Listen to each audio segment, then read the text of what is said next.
E aí, galera, tudo bem com vocês? Estamos de volta aí agora, física B de abóbora. Deu isso, não vou começar a pegar as agendas. Muito bem. Então tá. Ó, então física B, aula 6, unidade 6, primeira lei da termodinâmica. Na aula anterior, se vocês estiverem lembrados, a gente viu as transformações gasosas.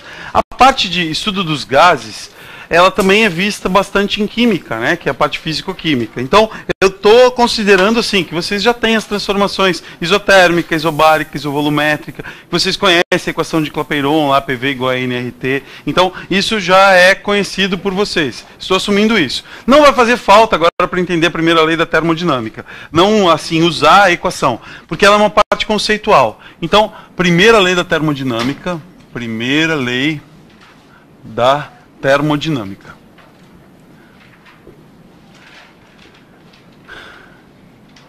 Meu colega Fantin trabalha com vocês conceitos assim, ó. Ele vai trabalhar trabalho mecânico, aí vai ter energia cinética, energia potencial elástica ou gravitacional, né? Então esse vai ser o vocabulário. O sistema é conservativo, significa o quê? Que eu pego uma caneta que abro a minha mão, ela começa a cair. Ou seja, você começa a transformar uma forma de energia em outra. Se o sistema for conservativo, posso dizer assim, ó, a altura vira velocidade, mas não são grandezas de mesma espécie. Eu não posso dizer que o H é igual ao V. Mas eu posso dizer que uma energia associada à altura está se transformando integralmente numa energia associada à velocidade, energia potencial virando cinética. A primeira lei da termodinâmica vai tratar disso. Ó. Ela é uma lei de conservação. Conservação da energia. O que significa conservar a energia? Que não vai desaparecer energia no meu sistema. Toda a energia que eu fornecer com um objetivo para aquele corpo, ele vai usar, ou para esquentar, ou para dilatar, mas ele vai acabar utilizando. A gente não vai jogar nada fora. Certo? Muito bem. Caiu uma banana aqui. Para explicar o movimento que está acontecendo, aqui caiu uma banana, né? Você pode dar a sua casca aqui, por favor. A casca da banana pode ser comida também. Minha filha faz uma torta muito boa com a casca de banana, bate no liquidificador, assim, tudo, né? Fica muito gostoso. Você reaproveita a casca, né? Tá? Então guarda a casca, leva a casca para casa, né? Tá? já que a banana foi pro saco. Então tá. Ó, então essa primeira lei vai ser de conservação de energia. Qual é a ideia? Uma figurinha básica disso. Ó. A gente vai ter um sistema termodinâmico. Então, eu vou desenhando aqui junto, para a gente perceber o que está acontecendo. Eu tenho um sistema. O que é um sistema termodinâmico? É uma definição. Sistema é um conjunto fechado, então ele é hermeticamente fechado, não entra gás nele, não sai gás dele, então tem sempre a mesma quantidade de gás e é sempre o mesmo gás que está ali dentro. Porque, quer ver? Tem sistemas que tem sempre a mesma quantidade, mas não é sempre o mesmo.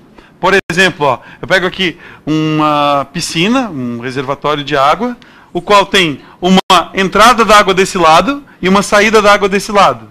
Se você observar, a quantidade de água que está ali dentro é sempre a mesma. Só que vai trocando, né? Não é sempre a mesma água que está ali. Você vai trocando essa água. Então, é um sistema isso? Não. Porque tem sempre o mesmo volume, mas não é sempre a mesma partícula que está lá dentro. Às vezes não é bom analisar isso como sendo um sistema. Porque imagina que vocês aqui, eu quisesse analisar vocês como um sistema. Eu tinha que imaginar que tem uma bolha passando ao redor de vocês e depois vocês vão embora, cada um para sua casa. Cada um vai levar a fronteira do sistema embora. Então, depois de um certo tempo, vai ficar assim, eu tenho uma pessoa aqui, outra pessoa aqui, outra pessoa aqui, e a fronteira do meu sistema vai se alastrando. Então, pode não ser um bom processo esse. Quando eu estou estudando o motor de um automóvel, também, ó, apesar da gente falar em sistema, não é. Porque dentro da câmara de combustão, o que acontece? Entra combustível, ele queima, depois ele não é expulso e entra outro combustível, não é sempre o mesmo que está ali. Se vocês lembrarem no aulão do Enem, eu falei lá de um circuito, dos geradores, né? Foi falado do professor de Física C, não eu, né? O professor Tatá que falou sobre isso, né? Então, o que foi falado lá? Que tem um circuito blindado lá de água, né? Aquilo lá vai ser um sistema. É sempre a mesma água que esquenta a outra num reator nuclear. Então, lá é um sistema, é sempre a mesma água rodando dentro daquele meu conjunto de tubulação, né? Então, o que vai acontecer com esse sistema? Eu vou fornecer para ele uma quantidade de calor. Letra que representa calor, Q. Q de quantidade de calor. que pode acontecer com ele quando você fornece calor? Pode ser que ele esquente ou que ele esfrie? É estranho isso, né? Mas agora a gente vai ver assim, ó. Pode ser que eu forneça calor para um sistema e mesmo assim ele esfrie. Então, uma possibilidade é ter uma variação de temperatura. Para cima ou para baixo, é isso que a primeira lei vai tentar dar conta para a gente. E pode acontecer dele variar o volume? Pode, né? Pode ser que ele aumente o volume e pode ser que eu forneça calor e mesmo assim ele diminua o volume. A gente não sabe o que vai acontecer. Abre o seu coração agora, né? Então, eu posso ter uma variação de volume. Então, ó, variação de temperatura,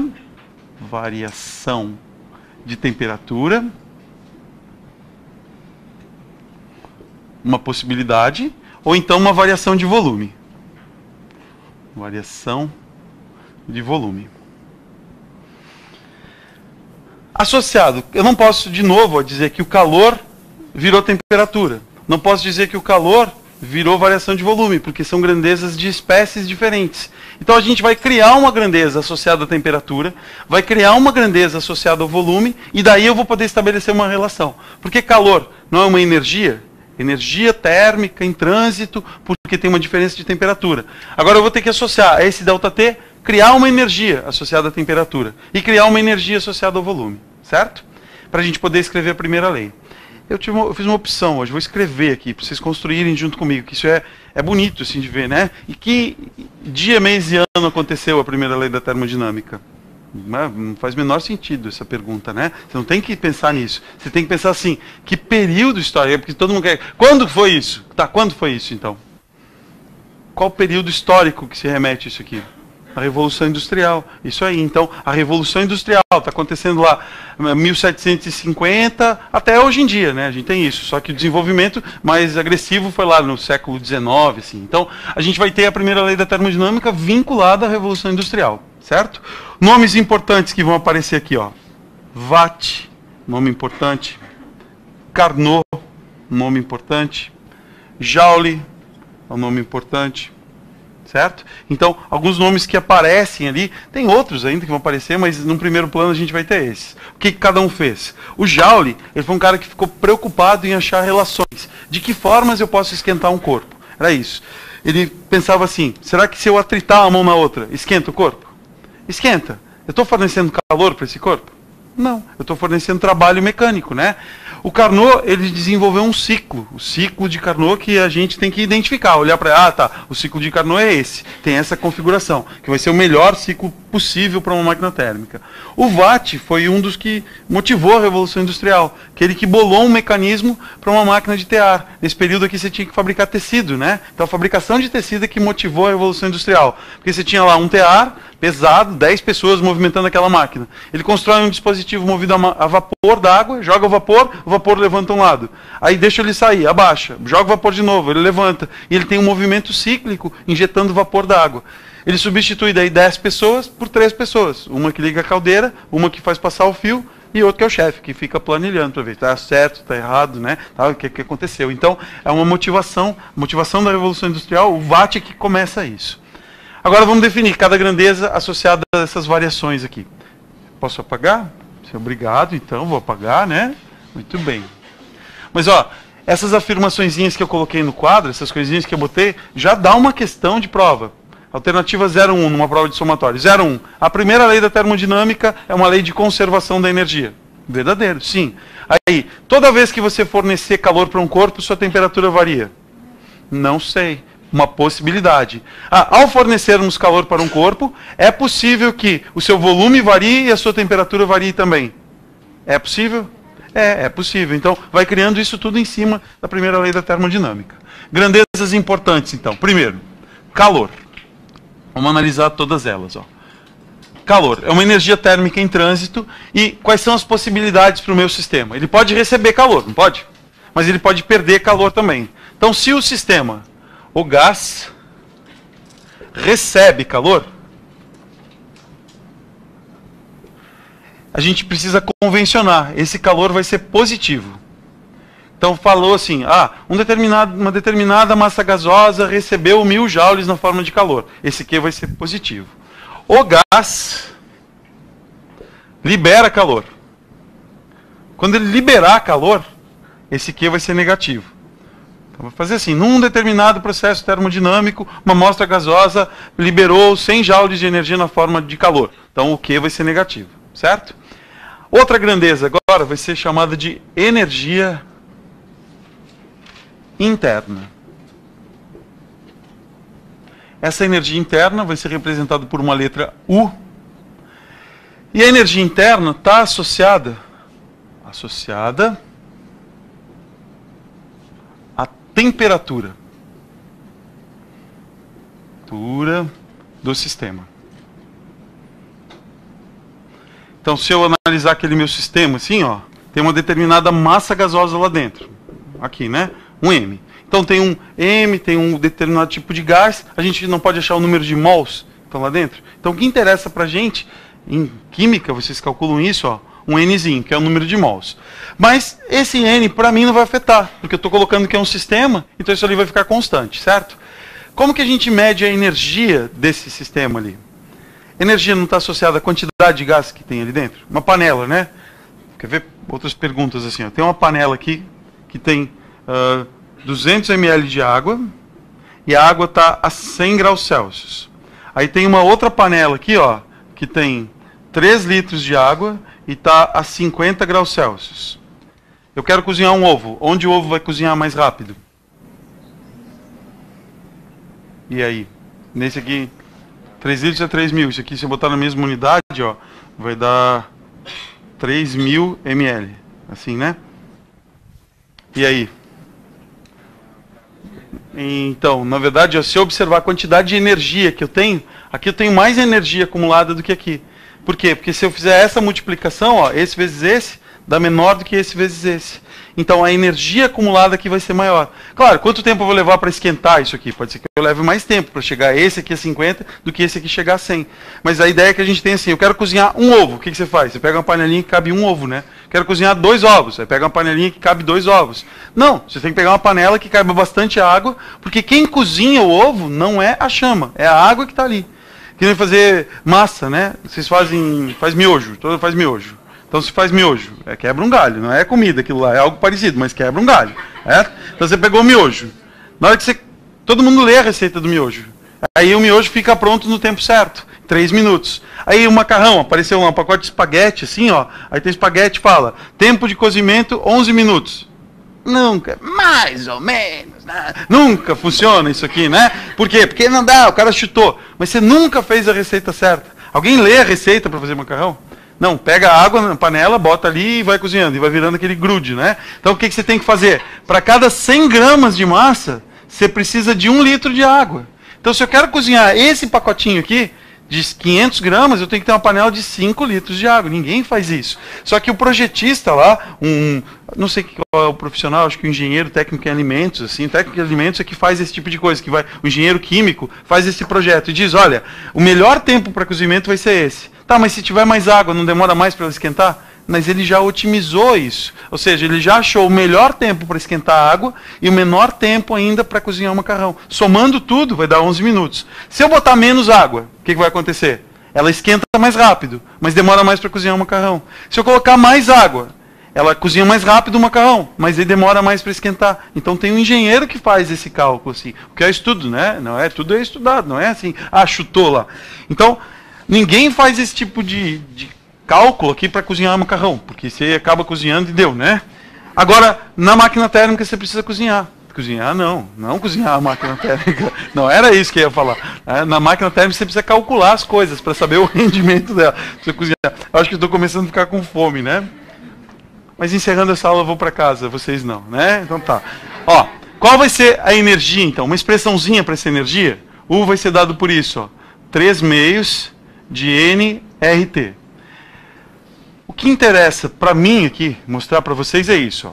3 meios, beleza, uma fração de movimento da partícula em 3 dimensões. O que é o N e o R? O N é o número de mols, está associado à quantidade de gás que eu tenho lá dentro. O R é a constante dos gases ideais. O que interessa para a gente é ver esse T aqui. O que é esse T maiúsculo? É uma temperatura, medida em qual escala? Kelvin, isso aí. Então o T é uma temperatura medida em Kelvin. E a gente pode dizer assim, ó, que a energia interna para um sistema é uma função exclusiva da sua temperatura. Se mudar a temperatura, mudou a energia interna. Se não mudar a temperatura, não mudou a energia interna. Então, quais são as possibilidades para esse ΔU agora? Ó, pode ser que a temperatura aumente, certo? Pode ser que a temperatura diminua. E pode ser que a temperatura fique constante. São 3 possibilidades. Se a temperatura aumentar, o ΔT é positivo ou o ΔT é negativo? Esquentou, então o ΔT é positivo. Se o ΔT é positivo, o ΔU vai ser o quê? Positivo também. Significa que a energia interna do meu sistema, uma definição agora, então essa energia interna está aumentando. Então, se ele esquentou, o ΔU é positivo. Esse é o sinal que vocês precisam registrar. Se a temperatura diminui, o que vai acontecer? O ΔT vai ser negativo, certo? Então a variação da energia interna vai ser negativa. Esse é outro sinal que eu preciso absorver. Ó. Se a temperatura diminui, o ΔU é negativo. E se a temperatura é constante? Quanto é a variação de temperatura? 0. Então, a temperatura é constante, a variação é 0. Se a variação de temperatura é 0, o ΔU é quanto? É 0. Qual o nome da transformação que a temperatura não varia? Não é isobárica nem córica. Qual é a isotérmica? Excelente, né? Porque a temperatura é constante. Tá? Então, eu posso ter essas 3 possibilidades. Sinais que a gente precisa acumular, então. Ó. Calor, recebido ou perdido, positivo, negativo. Energia interna, esquentou, ΔU é positivo, esfriou, ΔU é negativo. E falta uma outra grandeza aqui, chamada de trabalho. Então, trabalho termodinâmico.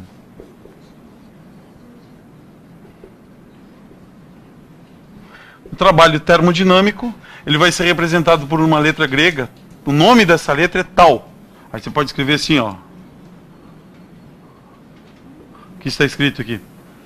Taubaté. Tá certo, ó. Cata tal. Aí você pode ser alfabetizado assim, ó. Assim, ó. Uma tauba? Isso, ó, excelente, né? Então, é uma letra grega cujo significado, a tradução dela seria tal. O nome dela é tal.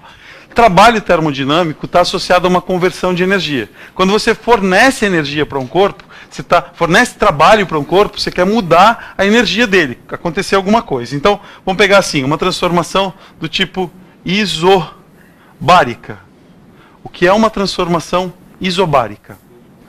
A pressão é constante, né? Tem sempre a mesma pressão. Então, eu vou desenhar um êmbolozinho aqui assim, ó, um cilindro. E esse cilindro tem um êmbolo em cima dele. Comentei isso com vocês já em algum lugar no passado, que assim, você tem que imaginar o que é isso ali. É um cilindro que tem uma tampinha em cima. Então aquela tampinha ela é móvel, pode deslocar, igual a seringa, né? A ideia é da seringa. Aquela borrachinha da seringa é o êmbolo. E o gás está ocupando aquele volume. Agora, eu chego aqui, ó, e forneço calor para esse gás. Ele pode se mexer livremente, ele pode subir, pode descer. Então, forneço calor. O que é esperado que aconteça com as moléculas no primeiro momento? Agitem mais. Se elas já agitarem mais, elas não têm que ocupar mais espaço? Então a gente vai ter uma expansão daquele gás. Depois de um certo tempo, eu vou observar isso aqui, ó. Uma expansão, e esse gás vai chegar nessa posição aqui, ó, levando esse êmbolozinho lá para cima. Quer ver qual é o princípio de funcionamento? Ó? Imagina que bem aqui, ó, tivesse um furinho. Assim, ó. Bem naquela posição ali, ó, tem um furinho. Quando esse êmbolo passar do furinho, o que acontece? Escapa o gás, né? Na hora que escapar o gás, ele volta para lá. Aí eu boto mais gás lá dentro, ou injeto vapor da água, aí o vapor vai expandir lá dentro da câmara, chega aqui, ele escapa, depois ele volta. Ele não vai ficar subindo e descendo? Aí eu aproveito que ele está subindo e descendo, prendo ele numa rodinha. Aí, à medida que ele sobe e desce, ele faz a rodinha girar. Esse é o princípio de funcionamento. Então, quando fala lá num carro, tem o pistão, tem o virabrequim, tem uma biela, o que é isso? Ó? O pistão é esse êmbolo que está aqui. O que é o virabrequim? É o eixo que está preso lá, é a manivela que vai rodar. E o que vai ser a biela? É o eixo que vai ligar desse ponto até aquele eixo que está rodando lá. Então, vai ser o braço da manivela, como se fosse um pedal, né? Exatamente como um pedal funcionando. Tá? Então, esse é o princípio, é isso que a gente tem que analisar. Vamos pensar assim agora, ó. Para sair dessa posição para essa posição, o gás não teve que exercer uma força para cima? Então, ele aplicou uma força sobre esse pezinho aqui, e essa força não produziu um determinado deslocamento? Vou marcar aqui assim, ó, um D, não sei com a anotação que o elefantinho está passando para vocês, né? Ó. Está aqui, ó. Pode ser delta S, pode ser. Tá com a cara de mal olhando lá, né? Tá certo? Ó, então, vai ter uma força aqui em deslocamento. Qual é a definição de trabalho? Uma definição mais direta, ó. F vezes D. Tem que envolver o cosseno do ângulo ali, mas como eu estou vendo que a força de deslocamento tem a mesma direção e sentido, posso botar FD. O problema é que aqui a gente consegue enxergar o que aconteceu. Agora você pega um balão, que tem um volume de 1 litro, e eu esquento ele e ele passa para um volume de 2 litros. Qual foi o deslocamento que ele sofreu? Daí você não vai enxergar quantos centímetros ele mexeu. Você vai enxergar uma relação de volume. Então a gente troca essas grandezas aqui, ó, escreve o trabalho termodinâmico assim, ó. No lugar da força, a gente usa pressão, que é uma força por unidade de área. E no lugar do deslocamento, a gente usa um ΔV. O que é o ΔV? Uma variação de volume. Então esse P aqui é a pressão exercida pelo gás. Esse ΔV aqui é a variação de volume. Variação de volume. E o tal é o trabalho que está sendo realizado. Ou seja, quanto de energia eu estou transformando naquele meu sistema. Certo? Quais vão ser as possibilidades para o volume do gás? Era aqui que eu queria chegar, né? Essa era a parte para chegar na equação. Eu vou esperar um minutinho para vocês terminarem aí, né? 1 minutinho tem 37 segundos, só para avisar. Não é 1 minuto, é 1 minutinho, né? É uma outra unidade de medida. Vou ficar em silêncio aqui para não tirar a concentração de quem está anotando. A pessoa falando junto assim atrapalha um pouco, né?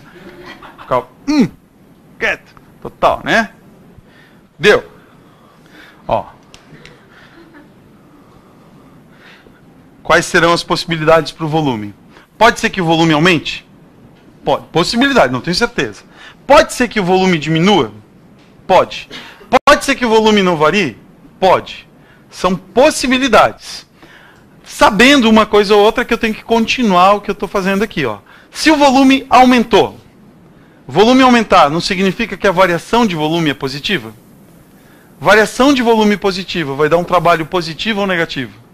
Positivo. Então o trabalho vai ser positivo. Se o volume aumentar, o trabalho é positivo. A expressão que se usa é assim, ó. O gás realiza trabalho. Então significa que o gás foi capaz de empurrar alguma coisa, ou seja, expandiu o volume, empurrou esse pezinho que estava aqui lá para cima. Se o volume diminui, o que aconteceu? O trabalho ficou negativo. O que significa trabalho negativo? Que alguém foi lá e empurrou o gás para baixo. Ou seja, o gás recebe trabalho. Então, é isso que vocês precisam registrar agora. O trabalho positivo, o gás realiza trabalho. Se o trabalho for negativo, o gás recebe trabalho, certo? E se o volume for constante? Varia o volume? Não. Qual o trabalho realizado ou recebido? 0. Não teve trabalho. Então, volume constante, trabalho igual a 0. Qual o nome da transformação que não vai ter realização de trabalho? ISO. A térmica e temperatura. Bárica de pressão. Então vai ser isocórica ou isométrica, isovolumétrica, né? Então numa transformação isovolumétrica não tem realização de trabalho. Então eu posso dizer assim, ó, quando eu forneço calor para um gás numa transformação isovolumétrica, ele esquenta? Eu forneci calor, mas ele não pôde mudar o volume. Qual é a única opção que ele tem? É esquentar. Então esse vai ser o nosso raciocínio.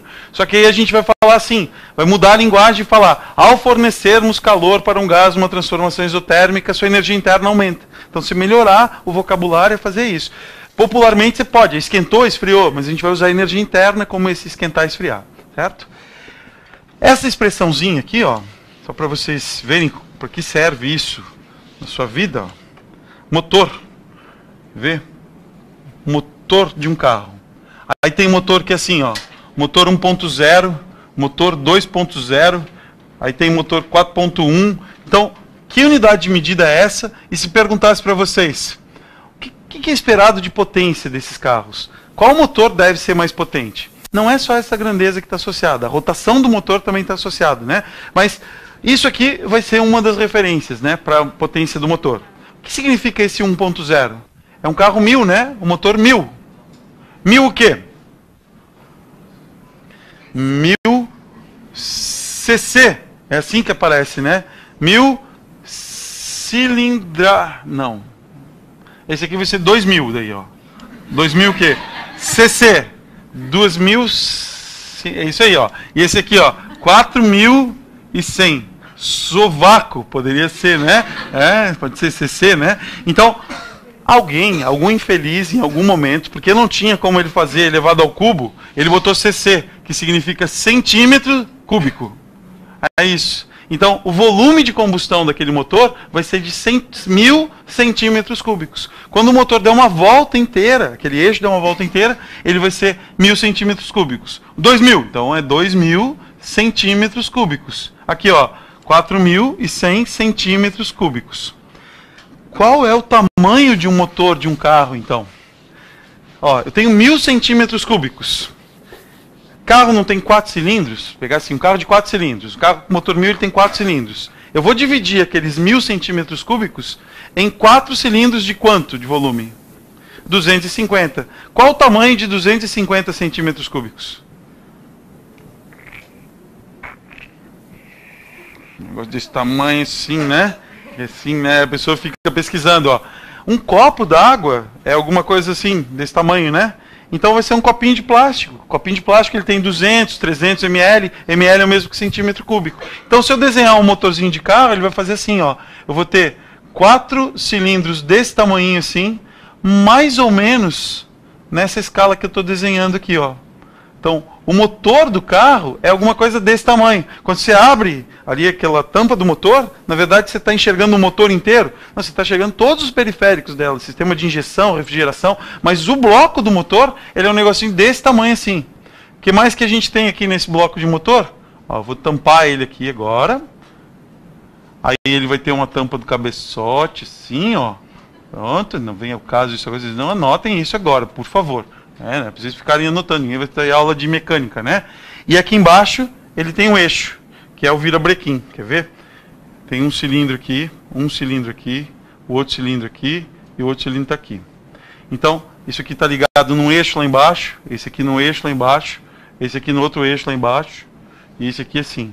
Aí esse eixo que é o virabrequim, que eu falei antes, ó, ele é todo estranho, assim, né? Todo excêntrico. Excêntrico, não de milionário, assim, né? Excêntrico de não ter o mesmo centro. Então, a gente vai ter ele rodando aqui assim, no eixo. É como se fosse uma manivela, é isso que você tem que imaginar, como se fosse uma manivela aqui. Onde está a câmara de combustão? Aqui que fica o combustível para ser queimado, ó. Então, aquele 1000 centímetros cúbicos, quando eu somar esse volume de gás, mais esse, mais esse, mais esse, vai dar 1000 centímetros. Como calcula o trabalho? O trabalho não é a pressão vezes a variação de volume? O carro que tem a maior variação de volume numa volta, ele realiza mais trabalho. Se ele conseguir fazer isso mais rápido também, então ele vai ter maior potência. A potência está associada a quanto tempo isso aqui leva para acontecer. Então, quanto mais rápido você girar, você pega lá um carro, o negócio é que isso, ó, um carro 1000, ele consegue ter uma potência alta lá, chegar em 85 HP, 90 HP, consegue chegar nisso, mas aí a rotação tem que ser bem alta. Quando você pega um carro desse jeito, para conseguir essa mesma potência, o carro gira bem devagarinho, o motor tem pouco giro, certo? Então, depende. Isso aqui esses carros aqui eles são uma ilusão, assim, você pensar. Ele é muito bom para andar na cidade. Quando você vai viajar e você precisa andar com ele, ele acaba gastando mais, porque a rotação fica muito alta, né?